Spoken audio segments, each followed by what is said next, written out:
Et on continue ce tour des champions olympiques. La surprise des Jeux, c'est Romain Canon, très certainement un sacré champion olympique dimanche dernier en individuel. Personne ne l'attendait, mais il est bien là. Il est bien là avec sa médaille d'or. Il vient d'atterrir en France. Il était notre invité sur BFM TV. Toujours sur le petit nuage, j'ai atterri à Paris et je suis content de revenir en France.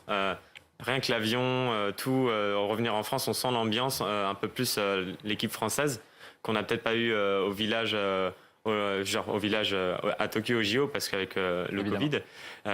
Voilà, j'adore quoi. Ouais. Romain, il l'a dit Loïc, on vous attendait pas forcément là. Vous étiez même pas forcément prévu d'être en individuel, c'est ça, au départ? Racontez-nous un peu comment ça s'est passé ces Jeux Olympiques pour vous.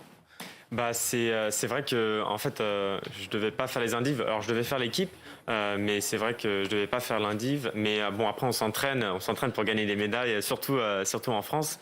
Et c'est vrai que le fait de faire les indives, j'ai vraiment moi je me suis mis comme conviction de me dire bah voilà je vais travailler dur pour prouver que je mérite ma place parce que c'est ça en France, il faut vraiment mériter sa place et j'y suis allé sur la compète avec pas de regret en fait, en disant voilà je vais montrer le meilleur de moi-même et je sais ce que je vaux quoi. Vous l'avez appris quand que vous alliez faire cette épreuve individuelle comme vous dites? Quand exactement je dirais fin mai, début juin, j'ai appris ça. Après, voilà, il y a eu la sélection et du coup, il y avait tout le travail de préparation. Et ça, c'est quelque chose à vivre aussi parce que c'est beaucoup de travail, c'est beaucoup d'intensité. On augmente l'intensité aussi parce qu'il y a le petit stress. Il y a le voyage aussi au Japon. On a voyagé au Japon pour éviter d'avoir trop le décalage horaire. Et les Japonais, ils savent vraiment bien accueillir, ce qui est très sympa, c'est très organisé, c'est magique. Le fait de ne pas être attendu, comme ça, de ne pas être le favori, de l'apprendre en mai-juin, est-ce que ça vous a enlevé un peu de pression par rapport aux autres, peut-être membres de l'équipe de France et même aux autres favoris des autres équipes? Je pense que pression, non, parce qu'elle a été là. Comme je racontais, j'avais une petite histoire en mode... c'est vrai que moi j'ai vu les Jeux à Londres et j'ai vu Limardo gagner, le Venezuela que j'ai pris au premier tour.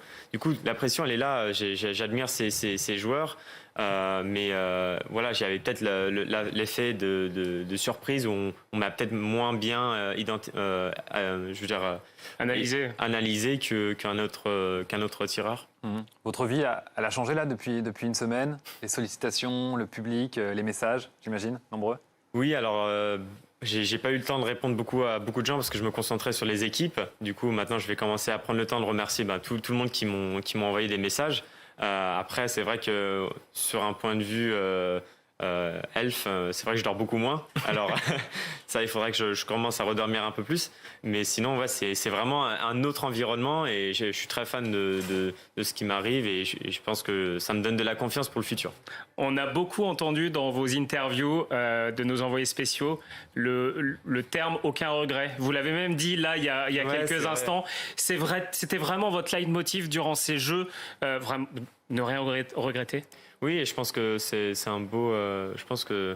Je sais pas, peut-être que je vais me le faire tatouer à force de le dire, je sais pas, mais c'est vrai que je pense que on essaye tous de montrer le meilleur de soi-même au jeu, et le plus difficile, c'est là où il y a tout le public qui nous regarde, surtout des sports pas professionnels comme nous, où c'est beaucoup moins médiatisé, et le fait de montrer son escrime, c'est ce qui va donner sûrement goût aux jeunes. Moi, c'est ce qui m'a donné goût, c'est de voir des athlètes de haut niveau faire de l'escrime et de la belle escrime, quoi. Vous l'avez déjà retiré, votre médaille, depuis une semaine, ne serait-ce que pour dormir, peut-être? Oui, alors c'est vrai que j'ai dormi avec, mais oui, je l'ai retiré entre-temps. Surtout, on est retourné au travail, à l'entraînement le jour d'après. Voilà, C'est mieux sans. Hein, c'est peut-être plus simple sans. bien sûr. C'est un petit poids quand même. Vous l'avez pesé? Non, pas encore, mais c'est vrai que c'est la plus lourde médaille que j'ai jamais gagnée de ma vie, ça c'est sûr.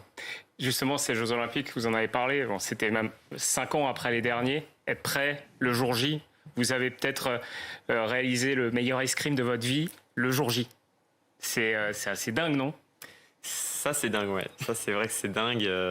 Après, je suis hyper content de l'avoir fait le jour J, en fait, j'essaie vachement d'analyser ce qui s'est passé pour essayer de le remettre en situation pour les prochaines compétitions et gagner de la maturité comme ça. En fait, c'est toute la beauté du sport, c'est comprendre toutes les compétitions parce qu'on apprend énormément quand on perd et on apprend aussi quand on gagne.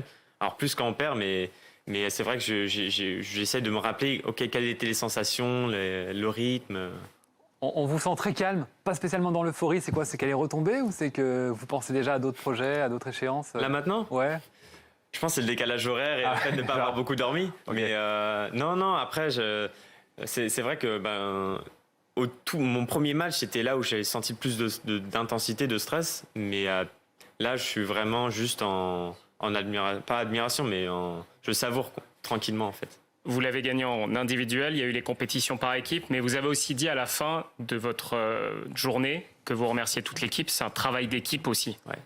Alors c'est vrai que c'est un sport individuel, mais il y a aussi du coup un par équipe.